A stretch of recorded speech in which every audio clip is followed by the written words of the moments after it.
Hello students, last time हमने discuss किया था aromaticity. Okay, last time aromaticity discuss किया था, एरोमेटिक कंपाउंड्स डिस्कस किया था। और एरोमेटिक के अलावा बेटा इसमें हमें डिस्कस करना है नॉन एरोमेटिक या anti aromatics, anti aromatic compounds and non aromatic okay. तो इसमें कुछ कंडीशन देख लो, कॉम्पिटिटिव एग्जाम में रिलेटेड सवाल पूछा जाता है यहाँ से। ओके, तो इसमें देखो लास्ट टाइम हमने बात की थी कि एरोमेटिक कंपाउंड्स की।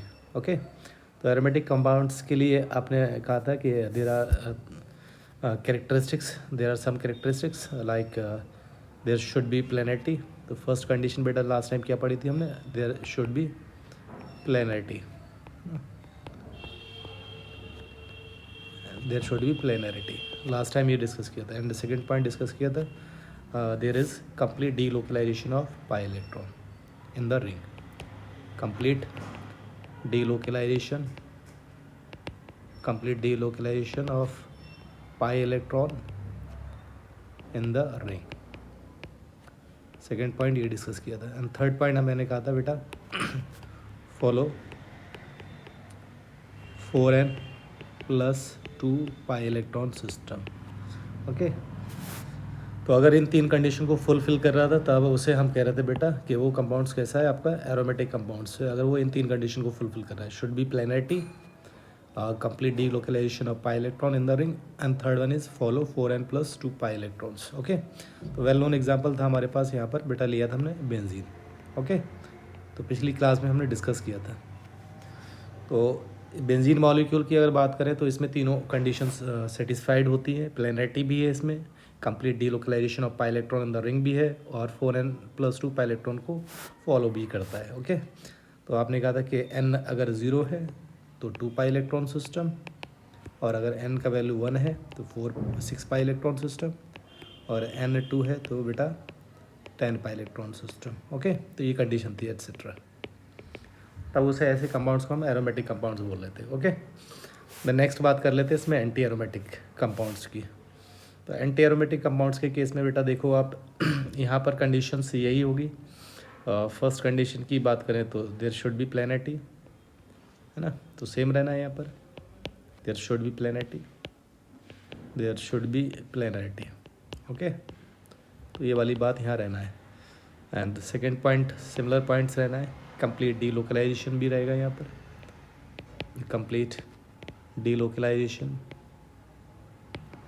Delocalisation of pi electron in the ring. तो सेकेंड पॉइंट ये है। बट जो डिफरेंस है बेटा, वो थर्ड पॉइंट में है ना। एंटी एरोमेटिक के केस में बेटा डिफरेंस कहाँ पर है, थर्ड पॉइंट में। तो थर्ड पॉइंट में क्या बेटा, follow 4n pi electron system, इस वाले पॉइंट पे फोकस करना है। ओके, तो 4n पाई इलेक्ट्रॉन सिस्टम को अगर वो फॉलो कर रहा है तो इसका मतलब वो कंपाउंड कैसा है आपका, एंटी एरोमेटिक कंपाउंड से। या तो n का वैल्यू अगर 1 है तो 4 पाई इलेक्ट्रॉन सिस्टम होगा बेटा, अगर n 2 है तो 8 पाई इलेक्ट्रॉन सिस्टम है, और अगर n का वैल्यू 3 है तो वो 12 पाई इलेक्ट्रॉन सिस्टम। तो थर्ड वाला केस डिफर कर रहा है यहाँ पर एंटी एरोमेटिक के केस में। ओके, तो यहाँ पर वेल नोन एग्जाम्पल ले लेते हैं हम। तो यहाँ वेल नोन एग्जाम्पल साइक्लोब्यूटाडाइन ले लेते हैं। ओके, तो साइक्लोब्यूटाडाइन, तो इस वाले केस में बेटा देखो, तो यहाँ पर ये जो एग्जाम्पल मैंने लिया है साइक्लोब्यूटाडाइन। तो साइक्लोब्यूटाडाइन बेटा जो कंपाउंड है वो कैसा है आपका, एंटी एरोमेटिक कंपाउंड से, है ना।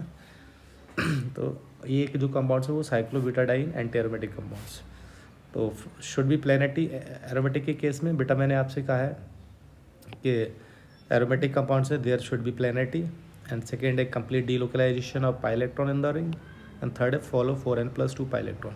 एंटी एरोमेटिक के केस में भी सिमिलर फर्स्ट पॉइंट है, should be planarity, and second case है complete delocalisation of pi electron in the ring. But differ कहाँ कर रहा है बेटा, डिफर यहाँ कर रहा है। ओके, इस वाले केस में डिफर कर रहा है, follow 4n pi electron system. तो एक एग्जाम्पल एटलीस्ट याद रखोगे आप तो आपको ये कंसेप्ट याद रहेगा। तो तरीका ये है याद रखने का कंसेप्ट को, तो कंसेप्ट को आप अंडरस्टैंड करने का तरीका बेटा ये है कि आप एटलीस्ट एक एग्जांपल ध्यान में रखो। तो एटलीस्ट एग्जांपल आप बेंजीन याद रखेंगे तो आपको ये सारे कैरेक्टरिस्टिक्स याद रहेंगे, और साइक्लोब्यूटाडाइन के केस में अगर ये एग्जांपल याद रहता है तो सारे ही एग्जांपल याद रहेंगे कि ये एंटी एरोमेटिक कंपाउंड्स है। नॉन एरोमेटिक कंपाउंड्स के केस में देखो बेटा, नॉन एरोमेटिक के केस में एक इन्फॉर्मेशन याद रखना है, और वो ये याद रखना है कि जो डिफ़र करना है यहाँ पर बेटा, वो डिफ़र क्या करेगा, there should be no planarity, है ना, या आप कह सकते हो देर इज़ नॉन प्लेनर, है ना, molecule should be non planar. तो नॉन एरोमेटिक के केस में क्या होगा बेटा, should be non planar, non planar. तो ये वाला पॉइंट ध्यान में रखना। अगर नॉन प्लेनर कंपाउंड्स है तो आप इजीली आइडेंटिफाई कर पाओगे कि compound is should be non aromatic. Okay, तो ये वाली बात हो गई। यहाँ पर एक एग्जांपल ले सकते हैं वेलोन, और नॉन एरोमेटिक के केस में आप एक एग्जांपल आप ले सकते हो। तो आप कह सकते हैं ये नॉन एरोमेटिक कंपाउंड्स है, अगर मैंने इस तरीके से ले लिया है ना, तो ये एग्जांपल ले लिया मैंने साइक्लोपेंटाडाइन। तो एक एग्जांपल ये है आपके पास, तो इसे आप बोल सकते हो साइक्लोपेंटाडाइन। ओके, तो यहाँ पर देखो ये बेटा sp3 हाइब्रिडाइज सेंटर है, तो sp3 हाइब्रिडाइज सेंटर होगा तो वो कभी भी प्लेनर नहीं हो सकता। ओके, तो इसका मतलब एक एग्जांपल ये याद रख सकते हैं, तब उससे आप आइडेंटिफाई कर लोगे कि नॉन एरोमेटिक कंपाउंड्स है। ओके, तो ये वाली बात समझ में आ गई। फिर इसके अलावा एक चीज़ और देखो बेटा, वो ये देखना है कि तीनों में अगर मैं स्टेबिलिटी ऑर्डर की बात करूँ तो आप ध्यान रख सकते हो इसे। तीनों में अगर मैं स्टेबिलिटी की बात करूँ और तीनों में स्टेबिलिटी की बात कर ले हम, तो स्टेबिलिटी ऑर्डर क्या होगा, यानी कि सबसे ज़्यादा स्टेबल कौन सा होता है बेटा, एरोमेटिक, है ना। तो aromatic compounds are highly stable, then उसके बाद होता है आपका नॉन एरोमेटिक, और लीस्ट स्टेबल होता है आपका एंटी एरोमेटिक कंपाउंड्स। ओके, तो ये वाली बात आप कह रहे हैं, तो ये आपको ऑर्डर याद रखना है। बहुत सारे एग्जांपल्स लेके डिस्कस करता हूँ कि कौन सा कंपाउंड एरोमेटिक है, एंटी एरोमेटिक है, नॉन एरोमेटिक है। ओके, देखो तो आपके वो नीट एग्ज़ाम में भी के सवाल पूछे जाते हैं और जेई में भी। ओके, तो देख लेते हैं कुछ एग्जांपल्स। तो एग्जांपल से आप अंडरस्टैंड करने की कोशिश करो। तो एरोमेटिक को मैं लिख देता हूँ बेटा। तो आपको आइडेंटिफाई करना है कि एरोमेटिक है कंपाउंड्स, ओके, या फिर एंटी एरोमेटिक कंपाउंड्स है, या फिर नॉन एरोमेटिक है ना। तो ये सबसे आसान तरीका है नॉन एरोमेटिक को आइडेंटिफाई करने का, और सबसे आसान तरीका बेटा क्या है, नॉन प्लेनर। तो अगर मॉलिक्यूल नॉन प्लेनर है, दैट इज़ नॉन प्लेनर है या फिर sp3 हाइब्रिडाइज्ड है, तो डेफिनेटली वो नॉन प्लेनर ही होगा। ठीक है, और एरोमेटिक के केस में बेटा क्या है, 4n पाई इलेक्ट्रॉन सिस्टम को फॉलो करेगा ये, सॉरी एरोमेटिक के केस में बेटा क्या होगा, ये फॉलो करेगा 4n+2 पाई इलेक्ट्रॉन सिस्टम को, और जबकि एंटी एरोमेटिक के केस में बेटा 4n पाई इलेक्ट्रॉन सिस्टम को, किस सिस्टम को फॉलो करेगा। हाँ, नॉन प्लेनर की अगर बात करेंगे बेटा, तो नॉन प्लेनर 4n सिस्टम को भी फॉलो कर सकता है, और 4n+2 पाई इलेक्ट्रॉन सिस्टम दोनों को फॉलो कर सकता है। बट एसेंशियल कंडीशन जो है वो बेटा ये है कि compound should be non planar. Okay, और नॉन प्लेनर होने का मतलब हो गया नॉन एरोमेटिक। तो ये बात आप ध्यान में रखेंगे। तो मुझे लगता है इतनी बातें अगर याद रहेंगी तो आप इजीली आइडेंटिफाई कर पाओगे कि which one is aromatic compound, which is anti aromatic, and which is non aromatic. Okay, then I will discuss some examples. यहाँ देखो, अगर मैंने सपोज ये एग्जाम्पल लिया है, एक एग्जाम्पल आपके पास ये है बेटा, इस वाले एग्जाम्पल में आइडेंटिफाई करो आप, है ना। तो ये कंपाउंड देखना है मुझे, ये है कंपाउंड, या फिर इस तरीके से,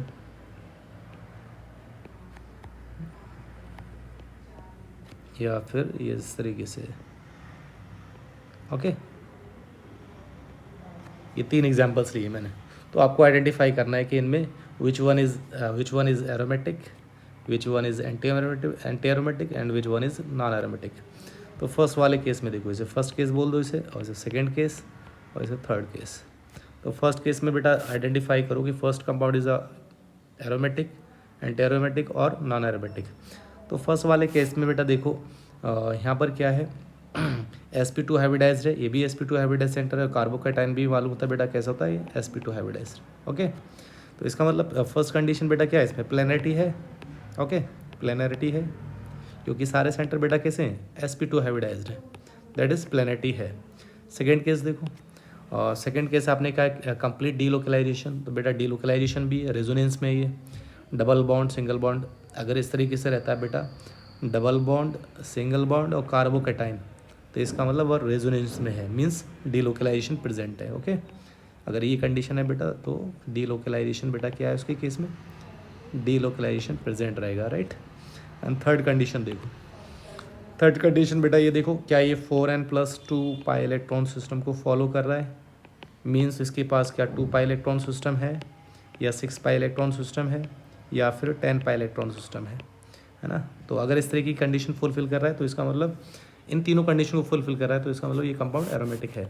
तो देखो इसके पास बेटा एक पाई बॉन्ड है, ओके, और एक ही पाई बॉन्ड है, और एक पाई बॉन्ड है तो इसका एक पाई बॉन्ड का मतलब क्या हो गया, 2 पाई इलेक्ट्रॉन प्रेजेंट है। ओके, तो इसमें कितने इलेक्ट्रॉन प्रेजेंट है बेटा, 2 पाई इलेक्ट्रॉन, यानी कि ये सिस्टम कैसा है बेटा, 2 पाई इलेक्ट्रॉन सिस्टम है। तो तीनों कंडीशन फुलफिल हो रही, प्लेनरिटी भी है, डीलोकलाइजेशन भी है, and third 4n+2 pi electron को भी फॉलो कर रहा है। इसका मतलब ये ओवरऑल जो कंपाउंड है फर्स्ट वो कैसा है बेटा, एरोमेटिक है। ओके, तो होपफुली ये बात समझ में आ गई होगी। सेकेंड वाले केस में देखो बेटा, तो सेकेंड वाले केस में अगर हम बात करें तो सेकेंड वाले केस में भी बात कर सकते हैं। ओके, तो सेकेंड वाले केस में देखो, सेकेंड वाले केस में, तो सेकेंड वाले केस में बेटा देखो ये फर्स्ट कंडीशन देखो, फर्स्ट कंडीशन sp2 हाइब्रिडाइज्ड है, ये भी sp2 हाइब्रिडाइज्ड है, और double bond single bond lone pair हो और तब भी sp2 हाइब्रिडाइज्ड होता है। तो इसका मतलब बेटा ये है कि ये प्लेनरिटी है, इसमें प्लेनरिटी है। ओके, सेकेंड कंडीशन देखो डीलोकलाइजेशन है, हाँ है डीलोकलाइजेशन, डबल बॉन्ड है सिंगल बॉन्ड है देन नेगेटिव चार्ज है। तो अगर इस तरीके की कंडीशन आती है बेटा, double bond single bond then lone pair, तब भी इसका मतलब ये कि वहाँ डीलोकलाइजेशन है, कंप्लीट डीलोकलाइजेशन प्रेजेंट है। ओके, तो ये आप बात कह सकते हैं यहाँ पर। थर्ड वाली कंडीशन देखो बेटा, तो ये किस सिस्टम को फॉलो कर रहा है, कितने इलेक्ट्रॉन्स हैं, तो 2 इलेक्ट्रॉन्स तो ये हैं बेटा, तो 2 इलेक्ट्रॉन्स तो ये हैं, एक पाई बॉन्ड में 2 इलेक्ट्रॉन्स हैं, और यहाँ पर भी नेगेटिव चार्ज है, मीन्स इसके पास 2 इलेक्ट्रॉन है, राइट, यहाँ 2 इलेक्ट्रॉन्स ही हैं, तो 2 इलेक्ट्रॉन बेटा यहाँ है, तो टोटल इलेक्ट्रॉन्स कितने, 4 पाई इलेक्ट्रॉन बोलेंगे हम इसे। तो यानी कि किस सिस्टम को फॉलो कर रहा है बेटा, ये सिस्टम को फॉलो कर रहा है 4n पाई इलेक्ट्रॉन सिस्टम को। आपने कहा है कि अगर 4 पाई इलेक्ट्रॉन है, 8 पाई इलेक्ट्रॉन है या फिर 12 पाई इलेक्ट्रॉन है, तो इसका मतलब वो कंपाउंड कैसे होगा बेटा, वो कंपाउंड होगा आपका एंटी एरोमेटिक। ओके, तो ये बात मेरे ख्याल से क्लैरिटी से समझ में आ गई होगी।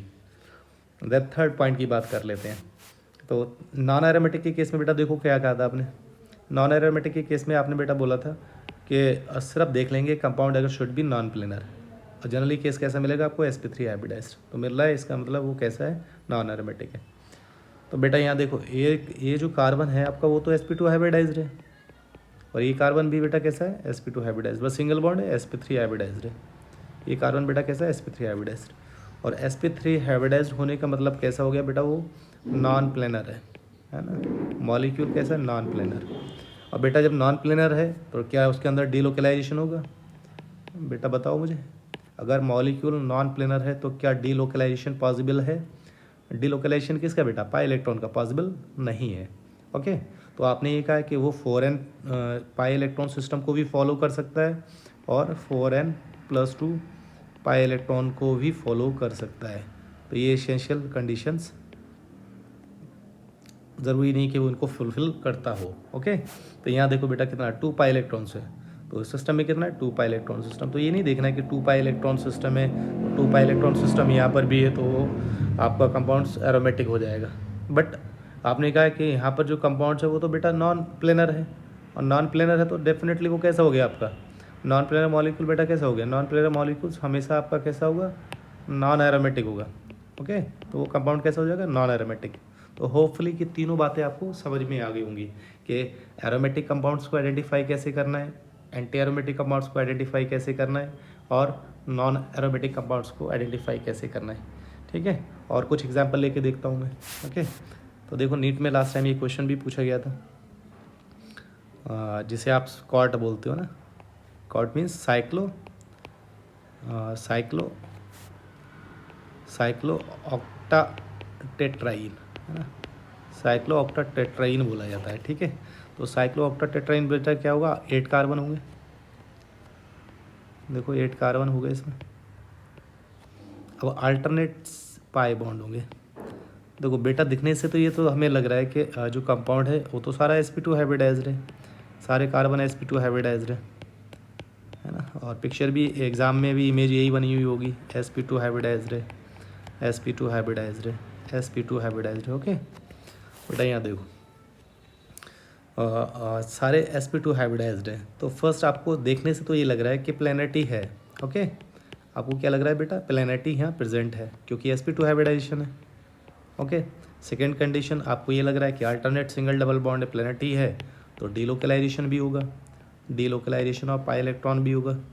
ओके एंड थर्ड आपको लग रहा है बेटा कि 4n पाई इलेक्ट्रॉन सिस्टम है, 4n पाई इलेक्ट्रॉन सिस्टम। देखो कितने इलेक्ट्रॉन इसके पास, 2 2 4 2 6 2 8, यानी कि 8 पाई इलेक्ट्रॉन है इसके पास, कॉट के पास, साइक्लोऑक्टेट्राइन के पास बेटा कितना है, 8 पाई इलेक्ट्रॉन्स।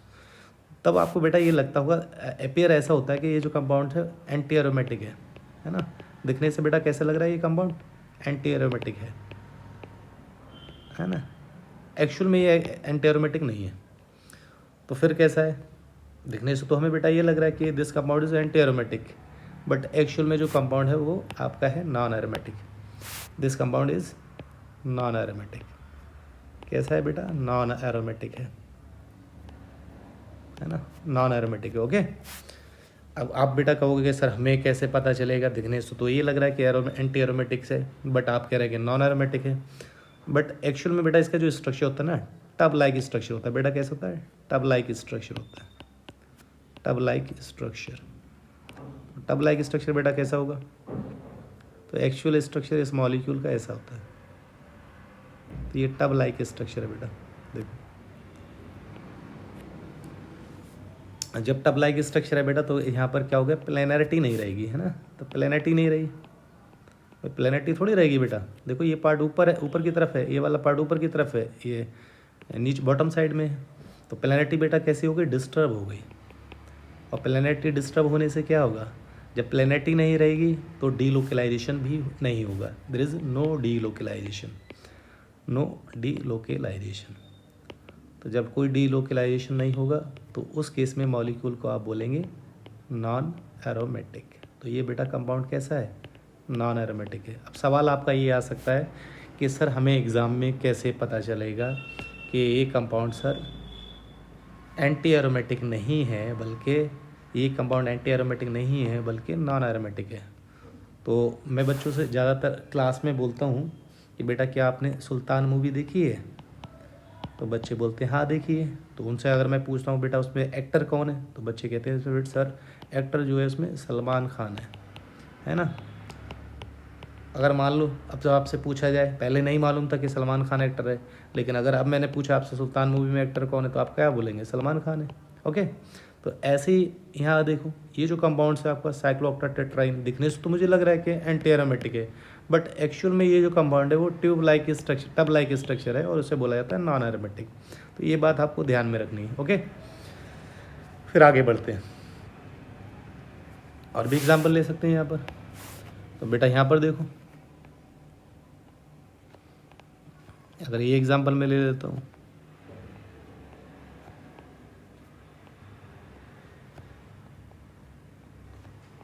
बेटा इस वाले केस में देखो, तो यहाँ पर क्या है, सारे कार्बन सभी कार्बन जो है sp2 हाइब्रिडाइज्ड है, all each carbon is sp2 hybridized, sp2 hybridised.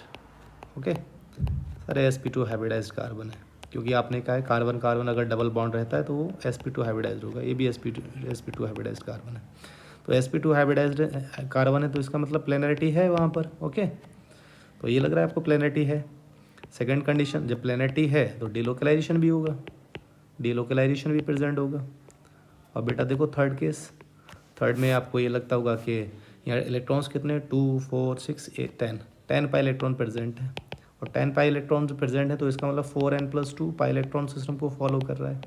तो देखो बेटा यहाँ तीनों कंडीशन आपको लग रहा है, प्लेनेटी भी है, डीलोकलाइजेशन भी है और 4n+2 पाई इलेक्ट्रॉन को भी फॉलो कर रहा है। तब आपको लगेगा ये बेटा ये कंपाउंड कैसा लगेगा आपको लगेगा दिस कंपाउंड इज एरोमेटिक, है ना। कैसा लगेगा, बट एरोमेटिक। बट एक्चुअल में बेटा ये कंपाउंड एरोमेटिक नहीं होता है ना, ये कैसा नहीं होता बेटा, एरोमेटिक कंपाउंड नहीं होता है। अब कैसा होगा फिर, this compound also non aromatic. लगता हमें ऐसा है कि ये कंपाउंड एरोमेटिक होना चाहिए, बट एक्चुअल में ये कंपाउंड कैसा है, एरोमेटिक।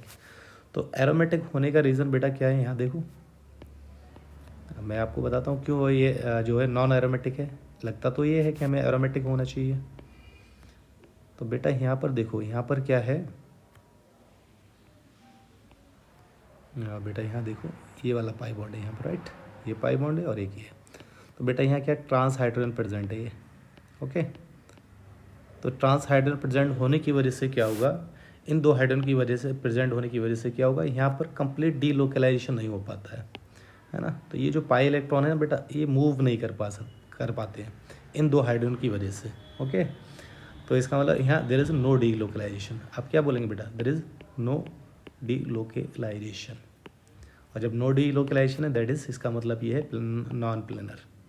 और नॉन प्लेनर हो गया तो इसका मतलब बेटा क्या हुआ, कंपाउंड कैसा हो गया, नॉन एरोमेटिक हो गया। तो होपफुली ये बात समझ में आ गई होगी। तो ज़रूरी नहीं है बेटा कि वो 4n पाई इलेक्ट्रॉन सिस्टम को फॉलो करता हो या 4n+2 पाई इलेक्ट्रॉन सिस्टम को। बट यहाँ हम देखेंगे तो 4n+2 पाई इलेक्ट्रॉन को फॉलो कर रहा है क्योंकि 10 पाई इलेक्ट्रॉन्स है। बट ये कंपाउंड्स आपका एरोमेटिक नहीं है, ओके। ये बात समझ में आ गई होगी। देन नेक्स्ट एग्जाम्पल देखो बेटा, अगर मैं इसकी बात करूँ तो आपने कहा था कि कैविटी में दो ट्रांस हाइड्रोजन प्रेजेंट होने की वजह से डीलोकलाइजेशन पॉसिबल नहीं था। बट अगर ऐसा हो जाए कि वो जो हाइड्रोजन है ना बेटा, क्या है आपके, ऐसे कर लेते हैं, अगर ये दोनों हाइड्रोजन जो है ट्रांस हाइड्रोजन वो रिप्लेस कर दूँ मैं, ओके। और यहाँ पर ये above the plane suppose oxygen ले गया मैं,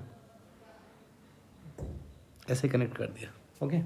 तो ये रिंग बेटा कैसी है आपकी, ये रिंग जो है, ये जो रिंग है बेटा आपकी वो प्लेनर है, ओके।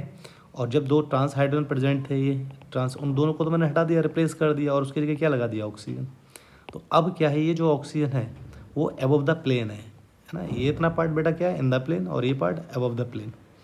तब क्या होगा, तब ये कंप्लीट, तब बेटा क्या होगा, तब क्या होगा, कंप्लीट डीलोकलाइजेशन पॉसिबल होगा, ओके। वो कंप्लीट डीलोकलाइजेशन पॉसिबल है इस केस में, है ना बेटा। यहाँ क्या है, कंप्लीट डीलोकलाइजेशन। तो कंप्लीट डीलोकलाइजेशन प्रेजेंट है, और कंप्लीट डीलोकलाइजेशन है इसका मतलब अब तो ये तो प्लेनेटी है, ओके, प्लेनेटी है फर्स्ट पॉइंट। सेकंड पॉइंट देखो, डीलोकलाइजेशन भी है, डीलोकलाइजेशन भी है। थर्ड पॉइंट देखो बेटा, 4n+2 पाई इलेक्ट्रॉन सिस्टम को भी फॉलो कर रहा है। मीन्स टोटल इलेक्ट्रॉन्स कितने हैं, दैट इज़ कितने इलेक्ट्रॉन है इसके पास, 10 पाई इलेक्ट्रॉन्स है। तो इसका मतलब ओवरऑल कंपाउंड्स बेटा कैसा हो गया आपका, ओवरऑल कंपाउंड्स फिर एरोमेटिक हो गया, ठीक है ना। तो ये बात समझ में आई होगी अब, ठीक है ना। तो मैंने यहाँ कुछ एग्जाम्पल्स लिए, डिस्कस किया, तो देख लो एक बार मैंने क्या बताया यहाँ पर। तो लास्ट टाइम मैंने आपको डिस्कस किया था, सिर्फ एरोमेटिसिटी एक्सप्लेन की थी। यहाँ पर मैंने आपको एंटी एरोमेटिक भी बताया और नॉन एरोमेटिक के केस में भी बताया। डिफरेंस क्या है एरोमेटिक और एंटी एरोमेटिक कंपाउंड्स में, डिफरेंस ये है, फॉलो 4n+2 पाई इलेक्ट्रॉन्स, और एंटी एरोमेटिक के केस में क्या है, follow 4n pi electron system. Means या तो 4 पाई इलेक्ट्रॉन्स होंगे, या 8 पाई इलेक्ट्रॉन्स, या 12 पाई इलेक्ट्रॉन्स। इसका मतलब फिर वो एंटी एरोमेटिक होगा। 2 pi electron, 6 pi electron, 10 pi electron, और इन कंडीशन को भी फुलफिल कर रहा है, तो इसका मतलब वो कंपाउंड एरोमेटिक है। नॉन एरोमेटिक सिर्फ एक ही कंडीशन में होगा, अगर कंपाउंड कैसा है, शुड बी नॉन प्लेनर। बस इतनी बात ध्यान में रखना है। स्टेबिलिटी का ऑर्डर मैंने आपको बताया था कि aromatic highly stable, then non aromatic, then anti aromatic, okay. इतनी बात ध्यान में रखेंगे। फिर एग्जाम्पल्स लिया मैंने, एक एग्जाम्पल ये लिया, एक एग्जाम्पल ये लिया, और एक एग्जाम्पल ये, इन तीनों को डिस्कस किया कि ये कंपाउंड कैसे एरोमेटिक है, ये कंपाउंड कैसे नॉन एरोमेटिक है, और ये कंपाउंड कैसे नॉन एरोमेटिक है, ओके। देखो, और फिर मैंने एक केस ये साइक्लोप्टेरा टेट्राईन का डिस्कस किया। दिखने से लगता है कि एंटी एरोमेटिक है, बट एक्चुअली एरोमेटिक है, ओके। फिर मैंने एक एग्जांपल ये लिया, एन्यूलिन 10 बोला जाता है इसे, बेटा क्या बोला जाता है इसे, इस कंपाउंड को बोला जाता है एन्यूलिन 10 बोला जाता है, ठीक है ना बेटा। इस कंपाउंड को एन्यूलिन 10 बोला जाता है। तो दिखने से भी ये कंपाउंड कैसा लग रहा है आपको, ये दिखने से भी कंपाउंड आपको एरोमेटिक लग रहा है, बट एक्चुअल में कैसा है, ये एरोमेटिक है, ओके। तो होपफुली कि जितना मैंने अभी तक बताया वो सारा समझ में आया होगा। अगर नहीं आया है समझ में तो मुझे आप कमेंट बॉक्स में कमेंट कर सकते हैं, पूछ सकते हैं अपने सवाल। ठीक है, थैंक यू सो मच।